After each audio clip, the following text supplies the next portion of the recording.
to Workouts for Older Men Live. I am 𝗕𝗂𝗄𝗏. So glad you are joining me here tonight.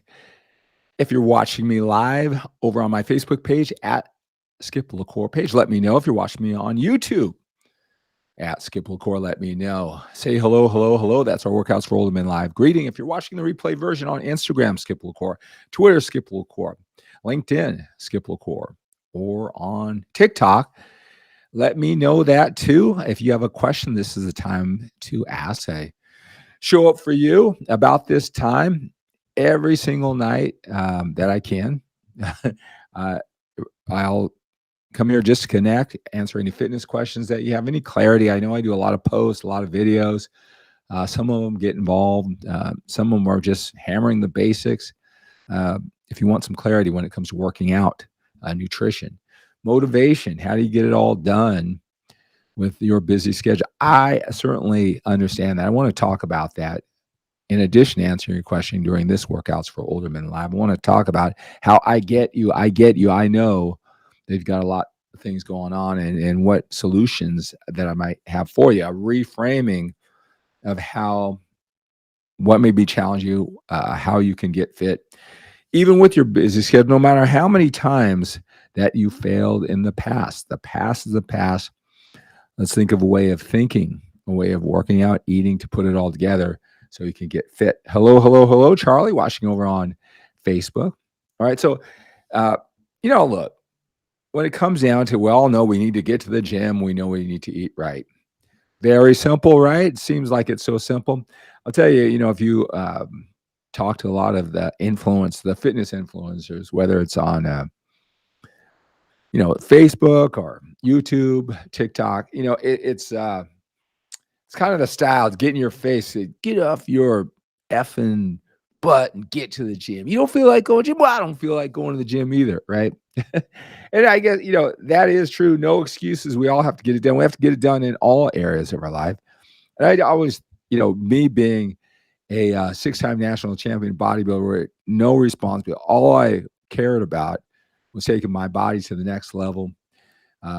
It's easy to get locked in, and you realize you just got to do it. You understand you don't feel like it a lot of times, but looking back, I didn't have a whole lot of things I wanted to do or was pulled to do or responsibilities. I made the choices, all right, to forget about a lot of things and to just make my working out and eating right. Now, I look back, I'm very thankful for that stage of life that I've gone through, but, paid a price there. I get it. I'm not like these fitness experts just say, what's your excuse, man? What's your excuse? You don't get to the gym, right? Because I realize that you got other things going on, right? I don't know sometimes the young guys, hey, they're right. Yeah, just go to the gym, push everything aside, no excuses. But what are they giving up?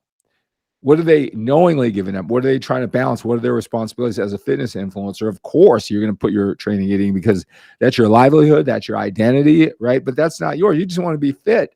And a lot of times, if you can't adopt that mentality or those habits, and if you can, it's not sustainable. You might be able to do it for, some period of time. I always think that's worse because when you think that you've got to do all those things in order to have the body that you want, and you do all those things, all right, and then, like I said, I always say our body, we want to be fit, we want to be strong, we want to be healthy, fit, have high energy, have longevity, but our body is just a casing for our soul, who we really are, right? So a lot of times you did all that work, you got fit, but was the payoff worth all the work? It is for a fitness influence. It's when you're young and you have no responsibilities, right? Now, look, there is a price to pay. There is work you have to do. There's no way around that. But is how you're trying to do it or how you've done it in the past, is there a lot of excess time in the gym, excess days in the gym that you don't have to do that? I mean, you could do it if you love it that much, if you have the time. But if you were more efficient with 4 days, less than 45 minutes, I mean, you can easily get the job done in that period of time. It gives you 2 whole days, not having to drive back and forth to the gym, spend that time. All right. Are you eating in a manner that's most efficient with your lifestyle, right? If you put a lot of excess things that don't matter because that's being pushed upon you by people who have all the time in the world. All right. That is going to make the difference. All right. If you can do it. Right. So I get it. And that's what I'm here to do. I know what it's like to be all in. And that's all I thought about. And, I would never say to you, with everything that you've got going on in your life, just because, I or a fitness influencer makes that their livelihood, right? You're not in the same conditions. You have to know what's the least that you can do to get the maximum results. Not because you're lazy, not because you're looking for shortcuts, not because you just don't want to do the work. So you got things in your life that these fitness influencers don't have. They think everybody thinks their life is complicated. Everybody thinks they're under stress. Everybody thinks they're full to the brim, right? But you're worried about things that other people just aren't. And so I get it. And so my job is to tell you what's the least amount of work you do to get the maximum results, right? Robert, hello, hello, hello. Abdel, hi. Sam, hello. Great having you here on Facebook. Robert. What is my take on glutamine? Well, I'll tell you, I've got a whole short list of supplements that with your diet, again, it's the investment that you're doing versus the benefit. Are you spending, are you taking time for something that might have a slight benefit? Right? Glutamine wouldn't be on my list. If you're, and again, I talk to older men, busy lives, right? I'm not talking about some hardcore bodybuilder, right? I talk about the 100 things that you're being told to do. 20 of them make all the difference in the world. You have to know what those are. L-glutamine wouldn't be in that list. But, if you got the money, you have the right expectations on how much that's going to tip the scale. I don't have anything against it. Charlie, I fell off a 12-foot ladder and have been out of commission for a month. Yeah, be patient. Come back. Make sure you eat right. So, when my hamstring pull or whatever it was, and then my shoulder, I just made sure that I ate right, did cardio, and I just waited. But I think I'm back. The hamstring was good last week. Today, I got to post my highlights. I had 3 touchdown passes in the 7 to 9 year old little flag football. It's kind of a fun league. I play with my son, and so the coach, and I'm coaching this team. And so the first 3 weeks of the season, the coach is the quarterback, right? So I got to put my highlights. I had 3 touchdown passes today. So the arm is back, all right? Peter, can too much volume be counterproductive? I'm not sure about that. Can too much volume be counterproductive? I just, it may wear you out, spend a lot of time in the gym.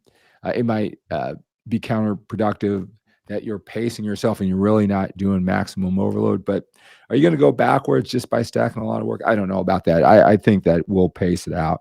So I'm not saying, it's not productive. It's not the efficient use of your time. But if I'm worried, you'll have less muscle gains because you did too much work, set yourself. I don't know about that. I think the body is a lot more resilient than that. Cam, hello, hello, hello. Is stretching essential or not? Essential for what? What are your goals? I think at this age, yeah, stretching is essential. When you think down the road, just think about it. Maybe your parents, 25 years, 30 years older than you are. What kind of shape are they in? If they were your age and you see how they are 25 years later, should they have stretched? Would they be moving around a lot better if they would stretch? So think about that. But I do think it's there's a lot of guys, all they think about building muscle and losing body fat, even they're 55 years old. Is stretching essential for that? No, I didn't stretch a lot, just kind of warm myself up for maximum overload type training. Didn't do a lot of stretching. Stretching is really becoming, a part of my fitness habits now. And it's for the reasons why I talked about it. Like I said, look at your parents, what kind of shape they're in, if they're still around, and at the end, and just say you're 25, 30 years younger than they are, with a little bit of stretching, what would their mobility have been like? What do you think? And that's the investment that you should make.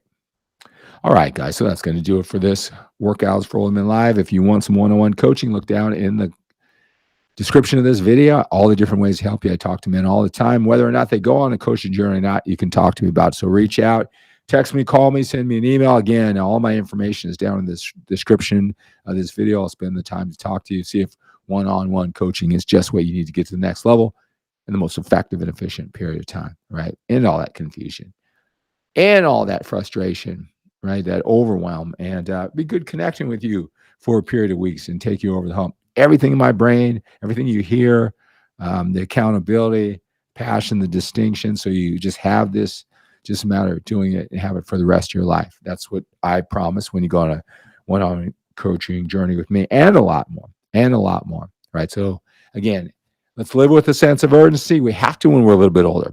We've got more time behind us than we do in front of us. Have a great day.